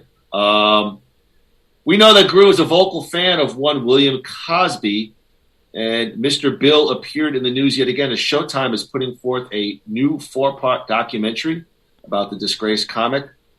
Please check your monitors. Please check your monitors for your trailer. I'm not a fan of Bill Cosby. I mean, okay. Well, I mean, you were a fan of Bill Cosby. Do you want to see this trailer? Yes, I do. All right. It's a 4-part documentary. It's called We Need to Talk About Cosby. Mm-hmm. Let me pull it up right now. And Andrew, can you see it? Yes. All right, let's do it. Go. We Need to Talk About Cosby. Showtime. Here we go. Do not edit this. A lot of people knew. Because you can't do what he did unless you have other people supporting what you're doing. Spanish Fly, the girl with drink it and hello America. Bill Cosby had been one of my heroes. I'm a black man, stand-up comic. I was born in the 70s. But this? More trouble for Bill Cosby. The accusations just keep coming in. This was complicated. How do we talk about Bill Cosby? It's complex, Kamal, you know. Bill Cosby was our teacher. Kind of center of morality all throughout his career. Made my grandmother laugh, made everybody in the house laugh. You can't speak about black America in the 20th century and not talk about Bill Cosby. Thank you. On that set, I saw black writers, black directors. Did you remember what his job was on the show? He was a pediatrician. He was an OBGYN. Oh, that's right. He delivered babies. Oh, my God. You could have been a dentist for crying out loud. But you weren't. Bill Cosby has been leaving breadcrumbs. It's my barbecue sauce. After people want something, they get all huggy-buggy. He was talking about how to drug women. Beautiful women. They were lined up outside of his dressing room. What did you think was going on? He looked at me and he said, "Fooled him again." You don't often learn that your hero's the worst sorts of villain. This is just a sad day in the history of black culture. It was just like, no, not Bill Cosby. It's tough being a sister saying. Even though it scares me, You know now. I feel like I have to have this discussion. Not just on television.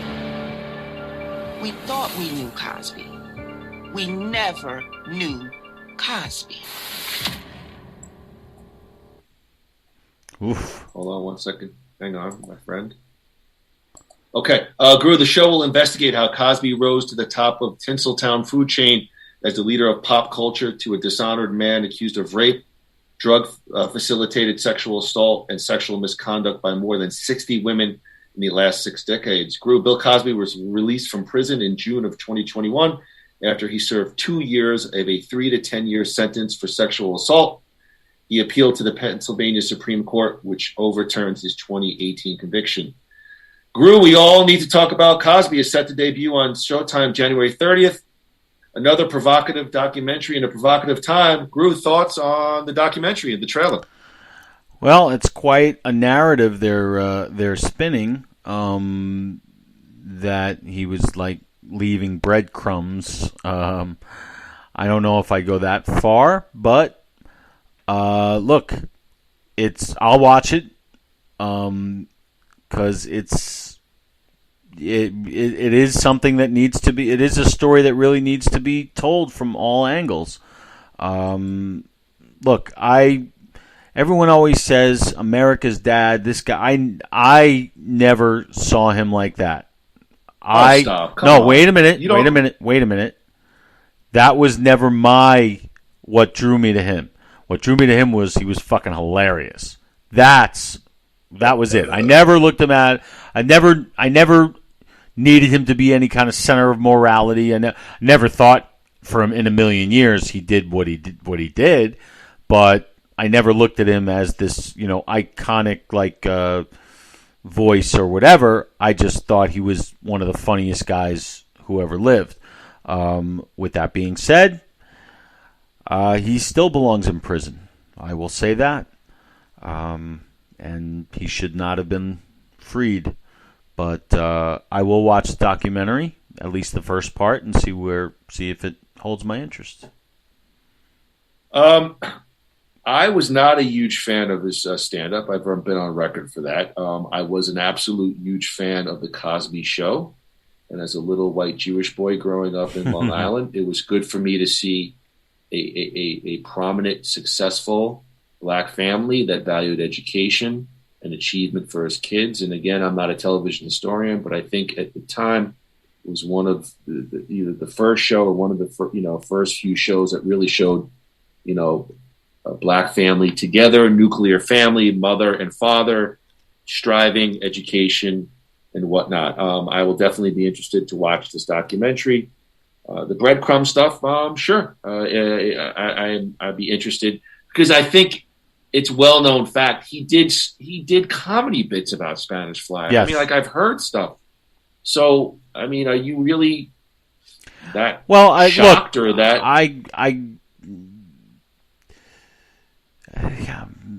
I guess it's all shocking in a way. Maybe he is. I remember Howard Stern saying maybe he is crazy, just absolutely insane, just like a complete has no clue about anything. Maybe it's tragic. And it just it just seems to happen to, if you hang around long enough, eventually you fall from grace. Unless you're Betty White. Perhaps. Groo, unfortunate news on Friday as Louis Anderson was announced dead by his publicist Glenn Schwartz. Louis Anderson, just 68 years old, was an Emmy winner whose career spanned from stand-up to game show host to starring roles in TV and film. It was announced that Anderson died from complications related to cancer. Groo, comedians and Hollywood stars alike, Henry Winkler, Kathy Griffin, honored the life of Louis Anderson. A quote, Louis Anderson, your generosity of spirit will cover the world from above. Henry Winkler tweeted on Friday, we are so lucky that you were on this earth for a moment, spreading your humor all over like bars of living gold. Rest in peace, Louis Anderson. You were gracious and kind as you were funny. Rest well, keep him laughing in heaven, Viola Davis tweeted, along with a heart emoji. Gilbert Gottfried honored both Anderson and Bob Saget, who died last week, with a photo showing him between the two comic legends, writing, this photo is very sad now. Rest in peace, Bob Saget, and rest in peace, Louis Anderson. Both good friends will be missed. Pauly Shore visited Louis Anderson during his last days before he passed, sharing on Twitter, attention comedians and at the Comedy Store alumni. I say this with a heavy heart. I just left the hospital in Las Vegas where Louis Anderson is. His sisters and close friend were kind enough to let me say my goodbyes. He's still with us, but keep him in your prayers. News broke that Anderson had been hospitalized for cancer treatments earlier in the week. A spokesperson for Anderson confirmed that he passed away after undergoing treatment for diffuse large B-cell lymphoma. The rep told the New York Post that he passed away peacefully Friday morning. The comic and game show host was known for his role as Christine Baskets in the FX series Baskets. which earned him an Emmy, as well as his part in the 1988 flick Coming to America alongside Eddie Murphy. Andrew, unfortunately, Louis Anderson, dead at the age of 68. Yeah, he was a funny stand-up comic. I think I saw him live once as part of Comic Relief. Yes, when I went to see that remember that Comic Relief they used to do every year? Yeah. I went to one at Radio City Music Hall, and Louis Anderson was there, and I remember he blew the house down. He was really funny. And he got into, like you said, he won an Emmy for that show. He quite a career, an unsung career, not like a big time star, but always working, always funny, always around. So, yeah, rest in peace. Yeah, I agree, because to be honest with you, I don't know too much about Louis. Like he's like I agree, he's always around, but I didn't know much of his work. Obviously I knew Coming to America, and quite honestly I knew his stand-up bits and pieces, and that was kind of about it. I didn't know he was even on a current FX show or a fairly current FX show. Yeah, look up some of his stand-up. I think you'd find it funny. I will, Andrew. It was confirmed late last Thursday that legendary rocker Meatloaf has passed away at the age of 74. Stars including Cher, Brian May, Bonnie Tyler have paid tribute to the rock singer.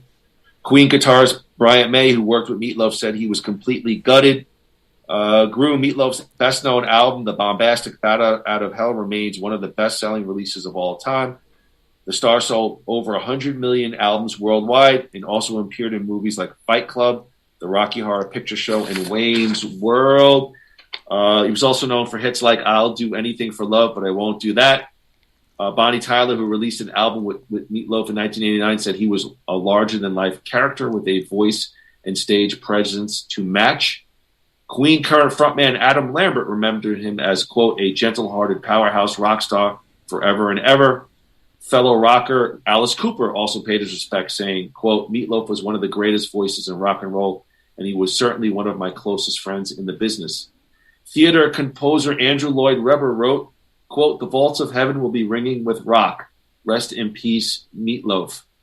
Groo, the Dallas-born singer, was born Marvin Lee Aday and got his nickname when his dad said he looked as red as meat at birth, before a high school football coach added the loaf. As well as the Bat Out of Hell trilogy, he released a string of other albums in the late 70s and 80s, most notably Dead Ringer and Midnight at the Lost and Found. In the 90s, Groo, I'll Do Anything for Love, But I Won't Do That was the UK's best-selling single of 1993, earned him a Grammy Award. Born to a family of gospel singers, he got his break in musical theater where he teamed up with Jim Steinman. And that partnership racked up sales of more than 43 million copies worldwide. Mr. Loaf's career rebounded in the 1990s when he teamed up again with Steinman again for Bat Out of Hell 2. Meatloaf, well, yeah, I have it on here, but I'll say it. Meatloaf was one of the few big-name American entertainment figures to campaign for U.S. President candidate Mitt Romney in his race against Barack Obama.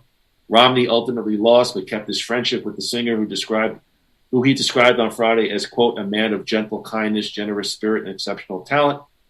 Donald Trump, who later made his way into the Oval Office, said the late singer was, quote, smart, talented, open, and warm.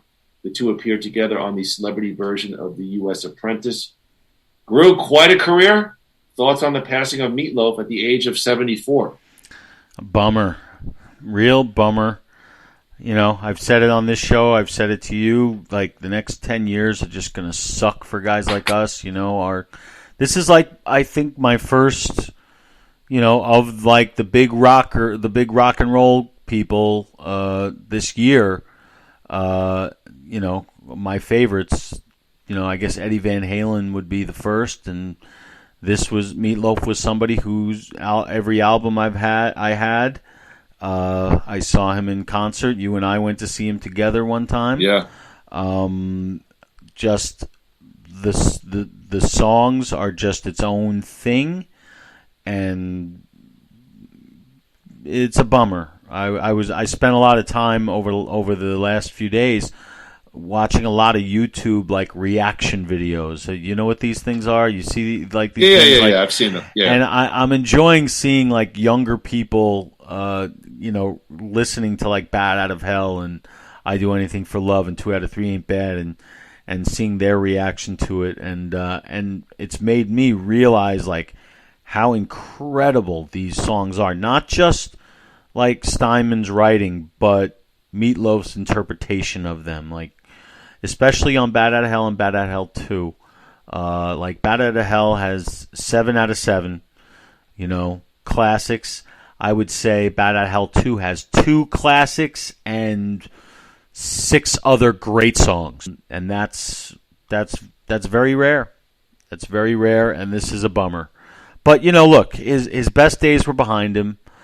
He was in a lot of pain. I know he had surgery after surgery. He just destroyed his body all those years. But look, one of my favorites. I know you liked him a lot. Yes, and it's a bummer. But thank you for everything. Oh, I'm sorry. Do you want to continue? No, that's it. Eulogizing Mr. Love? Yes, I'm done. I was bummed. I was a fan, not fanatical.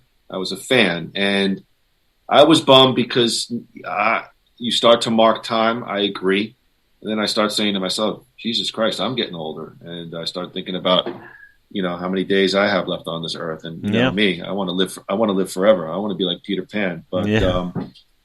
A very, very impressive career, underrated film career, quite the entertainer, and I will go back and listen to his music fondly. Yep, I still am. First CD I ever bought, first compact disc I ever bought, on a big trip, on a camp big trip, to Boston, Harvard Square, Newbury Comics. First compact disc. I wonder what I think. Remember that place? I think I feel like Billy Joel the Bridge might have been the first CD I bought. I don't know. I'll have to think about that. Yeah. All right. Let me see here real quick, Andrew. Let's talk about. We're going to try to jam this in our next Nothing Worthwhile podcast. Groo and I will be wrestling with our prediction as we head down the proverbial road to WrestleMania. Check us out this Saturday morning as we will discuss and give our mighty predictions on the 2022 Royal Rumble. If WrestleMania is the biggest, I think the Royal Rumble, you could say, is the most anticipated and perhaps even our favorite. Now the WWE calls them the premium live events. Yeah. We'll take a look at the entire card, but of course focus on the men's and women's Royal Rumble. Special surprise guests, perhaps even a forbidden door entrance expected into the Royal Rumble. Who does Groo got? Who does Moody got? Does anyone care? We'll lay down the double armbar this Saturday. That's Saturday, January 29th. Andrew, WWE Royal Rumble. Can't wait. Definitely looking forward to doing our pre-show as usual on Saturday. I love this Saturday pay-per-view thing. It gives me, it doesn't make me feel as lousy that I don't go out on Saturday nights anymore. There you go. So, looking forward to it. The Royal Rumble is always a blast to watch and to talk about. We'll be doing that on Saturday. Probably we'll drop that in hopefully the late morning, early afternoon, so all of you out there can listen to it and listen to our predictions before the big show. So that they're saying now that they're going to have a Hall of Fame and NXT show as well as part of the WrestleMania weekend. I did not know that. I think the Hall of Fame is Friday or Thursday. We're not coming into town until Friday, but we wouldn't go anyway. But who? I mean, I would be interested in seeing the. I would be interested in seeing the NXT show. I really would, but I'll leave it up to. When is that? I don't know. I have no idea. All right, I'll look into it. I'll look into the stuff. All right. We forgot we're still on. We thought we were on the phone. Yeah, we start with such momentum, and it just well, peters out. But you did end with two deaths, so Well, they were big news of the week. But, yeah, I enjoyed breaking down season 4 of Cobra Kai, and Andrew, why don't you take us out of here? Yes, ladies and gentlemen, thank you for being here with us on a Tuesday night. I am about to go watch the just completed and just DVR'd new episode of Superman and Lois. I will certainly be happy to report on that upon our return. And I will be walking Braxton very shortly. Yeah. So next week, we got the Rumble Royal, as the Iron Sheik would call it. And what is after that? Well, you'll just have to stay tuned, because some things even we don't know. And with that, this has been Nothing Worthwhile with Moody and Groo. A 1, a 2, a 3. Wrap up! Quack, quack. The two of us.